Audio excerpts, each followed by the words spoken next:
Shalom, saudara terkasih dalam Tuhan. Kembali bersama saya Rara Sihan, Revealer Lady di program News from the Future.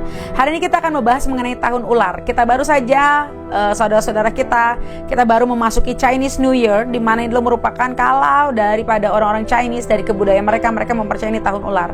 Dan kita akan bahas apa pesan profetik daripada tahun ular ini, saudara. Dan nanti kita akan deklarasi pembalikan keadaannya. Saudara, yang pertama, saudara, kalau kita belajar tentang ular, saudara, ular itu pertama kali muncul tuh di Kejadian, yaitu di Taman Eden. Di mana saudara pasti sudah sering dengar kisah Adam dan Hawa, bagaimana akhirnya ular menggoda Hawa dan akhirnya Hawa jatuh dalam dosa dan juga akhirnya Adam jatuh dalam dosa.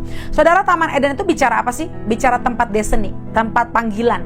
Di mana waktu itu Taman Eden adalah taman yang begitu sempurna, luar biasa.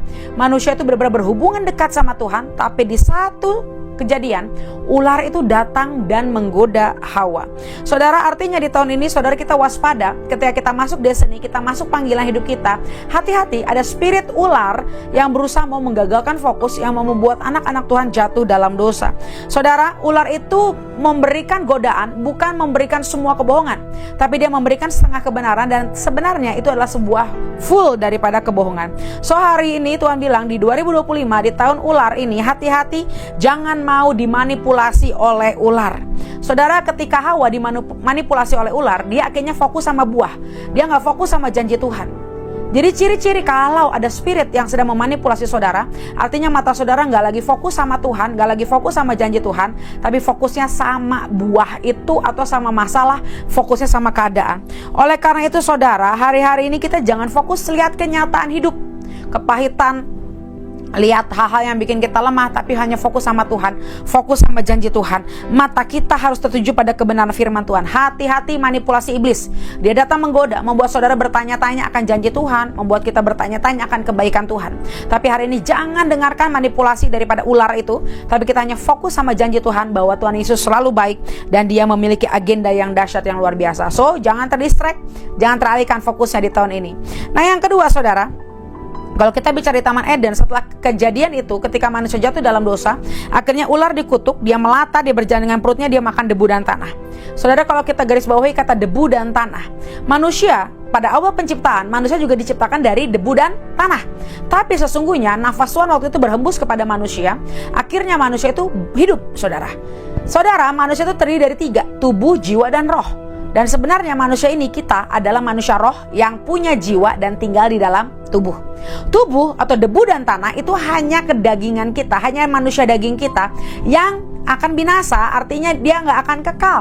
Ketika nanti kita pulang ke rumah Bapa, akhirnya roh kita yang kekal, yang itu akan tinggal bersama dengan Tuhan. Artinya apa saudara? Di poin kedua, di tahun ular ini, jangan sampai manipulasi iblis membuat saudara fokus hanya kepada debu dan tanah atau pada kedagingan kita. Saudara, hari-hari ini kita harus bangkitkan manusia roh kita, bukan manusia daging kita. Ketika saudara baca firman, saudara pastikan saudara memakan rema, bukan hanya logos. Alkitab itu bukan hanya berisi buku motivasi, bukan hanya buku tentang moral, tapi buku tentang divine knowledge. Kita harus tahu, walaupun nanti ayatnya sama, setiap kali saudara baca, saudara harus dapat sesuatu perenungan rema yang berbeda-beda. Karena firman Tuhan adalah kata-kata yang hidup. Itu divine knowledge. Setiap hari saudara pastikan saudara mengambil sesuatu yang roh, yang ilahi daripada firman Tuhan. Sehingga apa? Manusia roh kita terus bangkit, bukan manusia daging kita. Sama saudara, ketika kita memberikan nubuatan, mendapatkan nubuatan, atau kita berdoa dalam apapun juga, jangan fokus sama daging, jangan fokus sama keinginan daging, fokus sama sesuatu yang rohani, sesuatu yang ilahi saudara. Ular juga berbicara dalam bahasa Yunani, kalau kita tahu itu masuk dalam roh tenung. Saudara, roh tenung itu disebutnya Python spirit, saudara. Dimana ketika Python spirit ini menyerang anak-anak Tuhan, dia akan menjadi seperti sesak, saudara. Dia menjadi lambat, dia menjadi tidak punya semangat hidup, tidak punya harapan. Dililit sama ular piton itu, saudara. So hari ini yang kedua, pastikan saudara tidak hidup dalam daging, tapi hidup dalam roh. Setiap nubuatan yang kita terima, yang kita lepaskan, itu harus membangkitkan manusia roh kita, bukan manusia daging kita. Jangan sampai iblis, python, spirit atau ular, spirit ular memancing kedagingan kita, sampai akhirnya manusia dagingnya yang bangkit, tapi rohnya jadi lemah.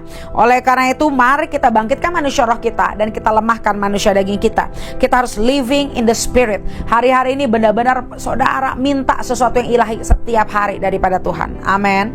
Yang ketiga saudara, dalam Kejadian juga saudara, akhirnya Tuhan berkata, ada nubuatan daripada Tuhan bahwa ular itu akan menggigit tumit anak-anak manusia, tapi anak laki-laki manusia itu akan menghancurkan kepala ular itu saudara. Artinya apa? Iblis setan hanya bisa menggigit tumit, tapi kita punya otoritas, anak-anak Tuhan Yesus, kita punya otoritas untuk menghancurkan kepala ular. Dan anak-anak manusia itu juga berbicara generasi. Makanya di tahun ini kita waspada tentang generasi. Saudara, kalau saudara punya anak, keponakan, siapapun generasi muda dalam hidup kita, kita minta proteksi oleh kuasa darah Yesus. Jangan sampai spirit ular menerkam anak-anak muda. Iblis sangat takut akan generasi. Kenapa? Karena dia tahu ada nubuatan bahwa anak-anak muda yang akan menghancurkan kepala ular itu. Anak-anak manusia itu berbicara nubuatan tentang Tuhan Yesus yang akhirnya di kayu salib, dia mengalahkan kuasa kegelapan. Tapi itu juga berbicara tentang generasi muda, generasi penerus tongkat estafet. Hari ini gereja Tuhan, persekutuan, apapun di mana kita berada, kita harus punya generasi muda yang meneruskan kegerakan, yang meneruskan visi misi daripada Tuhan yang sudah Tuhan berikan pada setiap pemimpin. Oleh karena itu, di tahun ini sembuhkan setiap luka di generasi. Apapun tumit-tumit yang digigit oleh ular, kita percaya Tuhan sembuhkan. Dan ketika anak-anak muda, generasi muda disembuhkan, dibangkitkan, maka kepala ular itu akan dihancurkan di dalam nama Tuhan Yesus. Amin, saudara. Yang keempat, saudara, kita berbicara pesan profetik buat tahun ular. Saudara ingat bahwa karena waktu itu kesalahan bangsa Israel dan mereka bersungut-sungut, akhirnya Tuhan mengizinkan, mengerikan ada ular tedung, di mana banyak orang yang dipatok daripada ular tedung tersebut. Tapi waktu itu Tuhan juga memanggil Musa untuk Musa membuat ular tembaga, dan semua yang melihat ular tembaga mereka mengalami kesembuhan. Artinya apa saudara?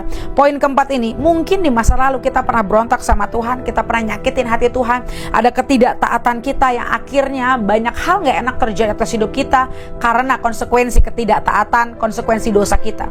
Tapi bersyukur di tahun ini, setiap bisa ular, setiap patokan ular, atau setiap pelanggaran-pelanggaran kita di masa lalu, Tuhan sedang memberikan penebusan yang luar biasa. This is the year, inilah tahunnya di mana Tuhan sedang menebus setiap kutuk atas hidup kita dan keluarga kita. Inilah tahun bagaimana Tuhan menyembuhkan kita, Tuhan memulihkan keadaan kita, dan Dia membawa kita dari bisa ular menuju daripada penebusan demi penebusan. Tuhan sedang membuat kita utuh kembali. Tuhan sedang membuat kita mengalami kesembuhan, baik tubuh, baik jiwa, baik roh. Ada amin saudara?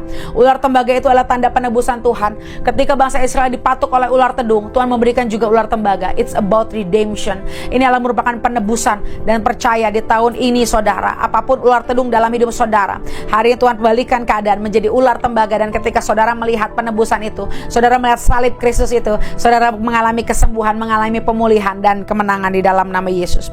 Yang kelima, kalau kita tahu secara fisiologi, morfologi, ular itu salah satu binatang yang sering kali meremajakan diri, dia sering ganti kulit, dia sering mengalami yang namanya proses untuk kembali muda kembali. So hari ini kalau pesan profetiknya nomor 5, Tuhan sedang membuat kita refresh kembali. Kita akan rejuvenation, renewal, re-youth kembali. Tuhan sedang meregenerasi setiap sel-sel daripada rohani kita.